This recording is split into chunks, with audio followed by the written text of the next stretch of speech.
Student, आज हम लोग क्लास 7 का एक कविता करने जा रहे हैं जो पाठ 1 में दिया गया आपका इतने ऊंचे उठो।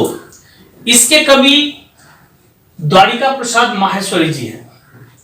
कहते हैं इनका जो जन्म हुआ था वो 1 दिसंबर 1916 को कहां पे हुआ था, तो रोहता गांव बोल के एक है, जिला आगरा उत्तर प्रदेश में, यहां पर में इनकी जन्म हुई थी। इसके बाद इन्होंने 26 पुस्तकें बाल साहित्य के रूप में इन्होंने लिखा। इसके बाद अगर काव्य संग्रह की बात करें तो 6 काव्य संग्रह इन्होंने लिखा। खंड काव्य की बात करें तो 2 खंड काव्य इन्होंने लिखा, और कथा संग्रह की अगर हम लोग बात करें तो 3 कथा संग्रह इन्होंने लिखा।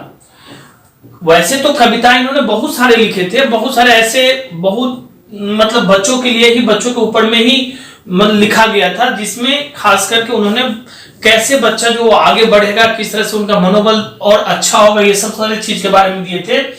किंतु इनकी प्रसिद्ध कविताएं में से अगर हम लोग बात देखें तो वीर तुम बढ़े चलो, हम सब सुमन एक उपवन के, सूरज सा चमको इत्यादि वगैरह, ये जो इनके खास करके प्रसिद्ध कविताएं थी वो सब इन्होंने लिखे थे। इतना ही नहीं, कहते हैं कि द्वारिका प्रसाद माहेश्वरी जी जो थे, इनकी जो मतलब इन्होंने खास करके बहुत सारे खंड वगैरह इनके नाम से हुए, 3 खंड वगैरह भी इन्होंने प्रकाशित किया था, इनके नाम से प्रकाशित हुई थी। और अगर इनकी मृत्यु की बात करें तो 29 अगस्त 1998 को इनकी देहावसान हो गया था, मृत्यु हो गई थी। अब हम लोग आते हैं इनके द्वारा लिखा हुआ जो कविता है उसको एक एक करके पैराग्राफ, 4 पैराग्राफ में डिवाइड किया गया है। इसको एक एक करके पैराग्राफ जो ना हम लोग उसको डिस्कस करेंगे, ठीक है। अब हम लोग आते हैं, पहला जो पैराग्राफ दिया गया है इस कविता का, उसमें इसमें कि इतने ऊंचे उठो कि जितना उठा गगन है, देखो इस सारी दुनिया को एक दृष्टि से, सिंचित करो धरा समता की भाव वृष्टि से, जाति भेद की, धर्म वेश की, काले गोरे रंग द्वेष की, ज्वालाओं से जलते जग में इतने शीतल बहो कि जितना मलय पवन है। ये पंक्तियां दी गई है। अब इस पंक्तियों के द्वारा कवि क्या कहना चाहते हैं इसको तो हम लोग व्याख्या करेंगे। सबसे पहले कुछ शब्दों को ऊपर मान जाए। गगन का अर्थ हम लोग जानते हैं आकाश होता है।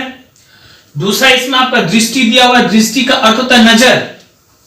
सिंचित का अर्थ होता है सींचा हुआ, और धारा का अर्थ होता है धरती। समता का अर्थ होता है समानता, बराबर। वृष्टि का अर्थ होता है वर्षा। इसके बाद में अब आ जाएगी द्वेष। द्वेष का अर्थ होता है बैर, बैर जिसको हम लोग दुश्मनी वगैरह कहते हैं। फिर आता है ज्वालाओं, जिसको हम लोग कहते हैं जलता हुआ। और लास्ट जो इसमें आपका वो है मलय पवन। मलय पवन कहा जाता है मलय पर्वत से आने वाली जो हवाएं होती है, जो बड़ी सुगंधित होती है, उन हवाओं के बारे में यहां पर कवि ने कहा है। अब कवि क्या कहना चाहते हैं कि इतने ऊंचे उठो कि जितना ऊंचा गगन है। प्रस्तुत पंक्तियों में मतलब सभी भेदभाव से उठ करके समाज की समानता का भाव जलाने की बात इसमें कही गई है। कवि कहते हैं कि हमें नए समाज निर्माण में अपनी नई सोच जो है ना, चाहे वो जाति का हो, धर्म का हो, इन सबों से ऊपर उठ करके हमें देखना चाहिए। जिस प्रकार वर्षा जब होती है ना, तो वर्षा किसी एक ही चीज के ऊपर अपना सारा का सारा पानी जो होता है वो नहीं ढाल देती, उगेल देती है, बल्कि वो सबके ऊपर समानता यानी कि बराबर भाव से वो पानी डालती है। मतलब समान रूप से वो वहां पर में ना सभी के ऊपर में पानी डालती है। इसी प्रकार हमें भी सभी के साथ समान रूप से पेश आना चाहिए। हमें नफरत की आग को समाप्त कर समाज से, हमें मलय पर्वत से आने वाली, मतलब एक तरह से कहा गया है कि मलय पर्वत से आने वाली जो हवा है उसकी शीतलता को लेकर के हमें आगे बढ़ना चाहिए। यानी कि अगर हम सब चीज को भुला करके, एक ही पंक्ति में अगर बोले तो अगर हम लोग सब चीज को भुला करके, भेदभाव धर्म वगैरह सब चीज को भुला करके अगर हम लोग सबको एक साथ लेके चले तो हमारा समाज, हमारा देश जो वो हमेशा आगे बढ़ते चला जाएगा। अब जो इसके बाद में है वो दूसरा पैराग्राफ को अब हम लोग डिस्कस करेंगे। अब जो अगला पैराग्राफ जिसको हम लोग बोल रहे थे वो क्या दिया हुआ, कवि ने क्या कहा कि नए हाथ से वर्तमान का रूप सवारो, नई तूलिका से चित्रों के रंग उभारो, नए राग को नूतन स्वर दो, भाषा को नूतन अक्षर दो, युग की नई मूर्ति रचना में इतने मौलिक बनो कि जितना स्वयं सृजन हो। ये कहने के बाद में अब इनका हम लोग भावार्थ निकालते हैं। सबसे पहले हम लोग आते हैं ना कुछ जो शब्द है जिसका अर्थ में, जैसे वर्तमान। वर्तमान का अर्थ होता है क्या चीज कि जो समय अभी चल रहा है उसको हम लोग वर्तमान के नाम से जानते हैं। इसके बाद में आते हैं हम लोग तुलिका। अच्छा, तुलिका से पहले सवालो। सवालो का अर्थ होता है सजाना।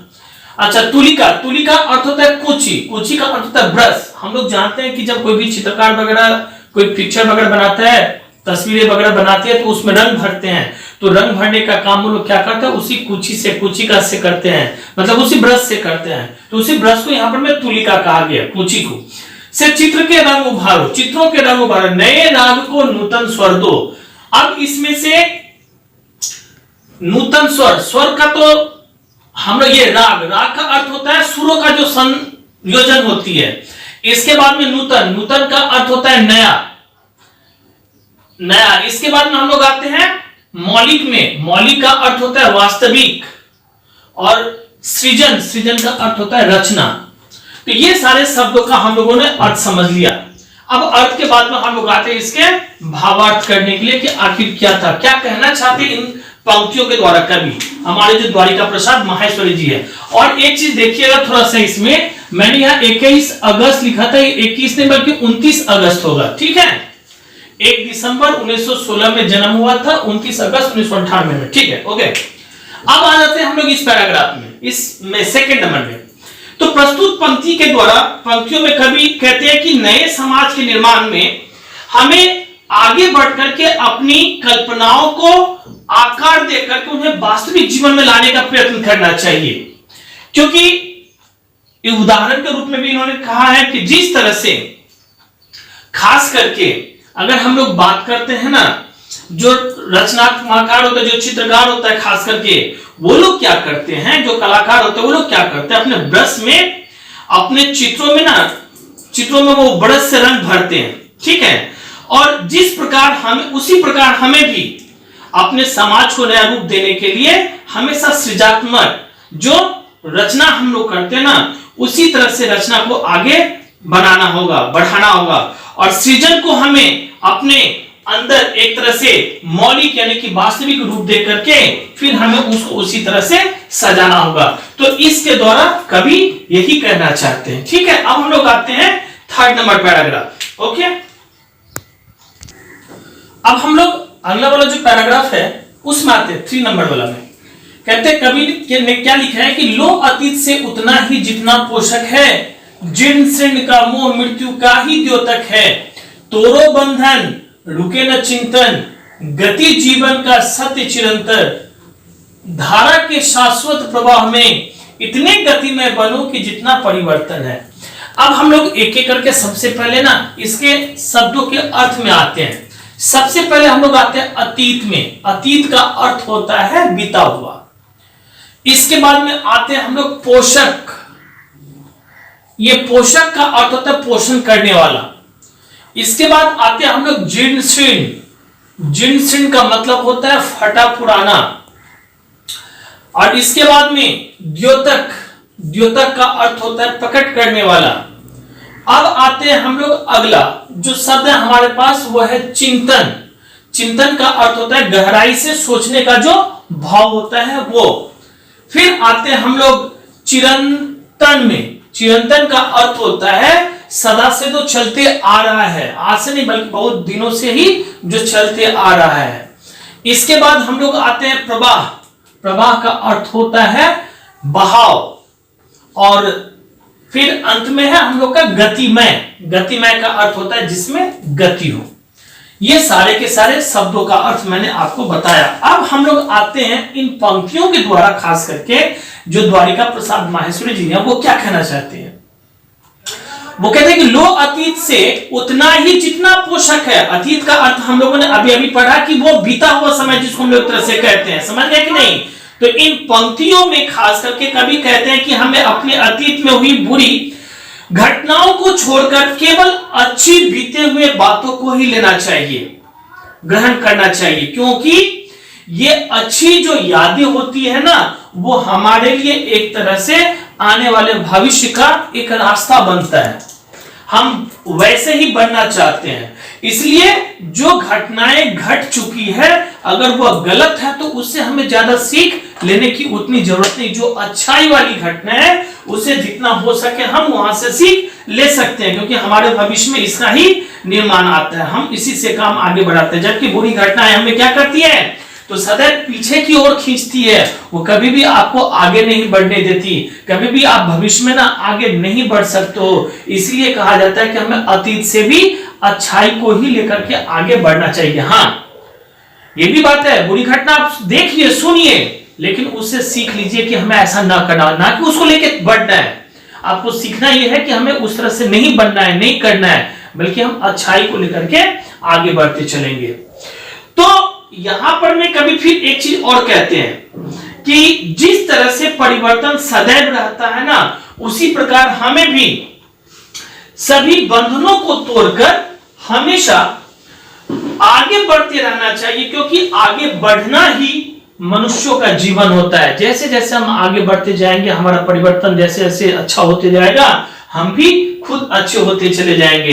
तो इन पंक्तियों के माध्यम से कवि ने यही हमें संदेश देने की कोशिश किए हैं। इसके बाद जो 4th नंबर का पैराग्राफ है वो अब हम लोग डिस्कस करेंगे। ओके, अब हम लोग अंतिम पैराग्राफ में आ जा रहे हैं। इसमें क्या कहना चाहते हैं कवि, चाह रहे हम इस धरती को स्वर्ग बनाना, अगर कहीं हो स्वर्ग उसे धरती पर लाना। सूरज चांद चांदनी तारे सब है प्रतिपल साथ हमारे, दो कुरूप को रूप सलोना, इतने सुंदर बनो कि जितना आकर्षण है।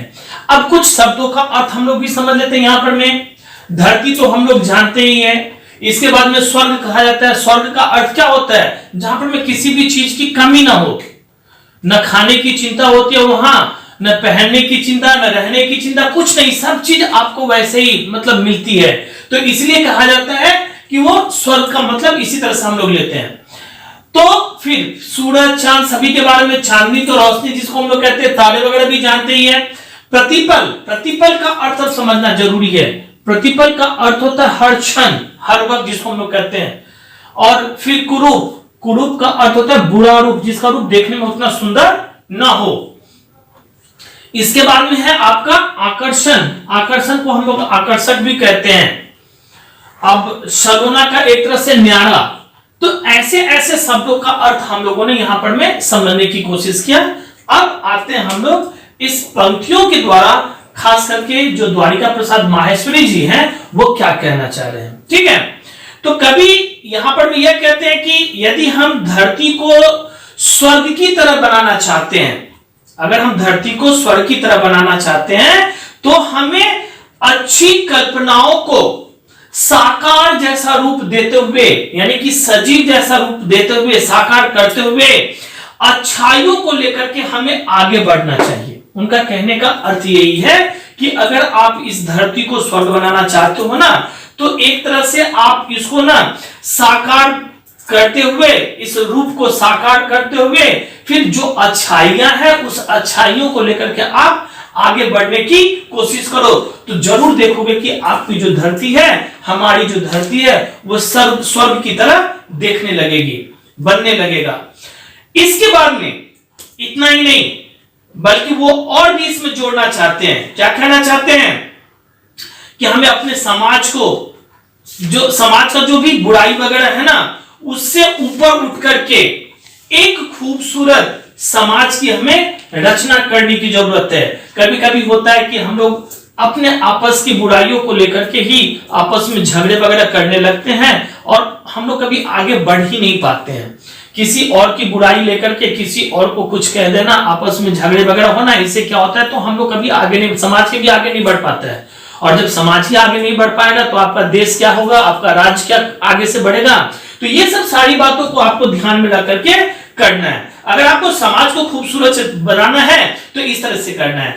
कभी कहते हैं, चाहे कभी क्या हमें कहते हैं कि हमें अपनी सोच और भावनाओं सदैव अच्छी रखनी चाहिए, जिससे एक सुंदर समाज की रचना होती है। हमारी जो सोच है, हमारी जो भावना है ना, उसका एक अच्छी तरह से हमें उसको लेकर के चलना चाहिए, सोच हमारा अच्छा होना चाहिए। जिस प्रकार हम किसी आकर्षण की ओर, यानी कि वो ऐसी चीज है जिसकी ओर हम खुद आकर्षित होते चले जाते हैं, ये खींच चले जाते हैं, उसी प्रकार अच्छी सोच के साथ हमें खुद को भी आकर्षक बनना है और हमारे देश को उसी तरह से आगे लेकर के जाना है। तो ये 4 जो पैराग्राफ में डिवाइड किया गया था, एक तरह से इस पोएम को इतने ऊंचे उठो, उसका सारा का सारा मैंने व्याख्या कर दिया, भावार्थ बता दिया, समझा दिया, उसके जो प्रमुख शब्द वगैरह भी थे मैंने उसका भी अर्थ आपको बता दिया।